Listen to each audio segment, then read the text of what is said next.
To my channel. সবাই কেমন আছো? আশা করছি সবাই খুব খুব ভালো আছো। আমিও ভীষণ ভালো আছি। আজকের ভিডিওটা কিন্তু আমি বানিয়েছি আমার সাথে তোমাদের পরিচয় করে দেওয়ার জন্য। আমার নাম প্রিয়া পণ্ডিত। আমি একজন সাধারণ গৃহবধূ। আমার একটা খুব ছোট্ট পরিবার। আমার ফ্যামিলিতে 4 জন মেম্বার। আমি, আমার হাজব্যান্ড, আমার একটা 5 বছরের ছোট্ট ছেলে আর আমার শ্বশুরমশাই। আমার এই চ্যানেলটার মধ্যে আমি আমার বিভিন্ন ধরনের রান্নার ভিডিও এবং বিভিন্ন ধরনের পুজোর ব্লগ আপলোড করে থাকি। তো সবাই আমার সাথে দেখো, সবাই কিন্তু আমাকে সাপোর্ট করো। তোমরা যদি আমাকে সাপোর্ট করো তাহলে কিন্তু আমি নতুন কিছু করার জন্য ভাবতে পারবো।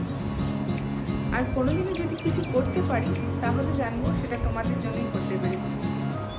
তো আজকের ভিডিওটা এখানেই শেষ করছি। সবাই খুব ভালো থেকো। ফিরে আসছি আবারও একটু নতুন ভাব নিয়ে। ততক্ষণের জন্য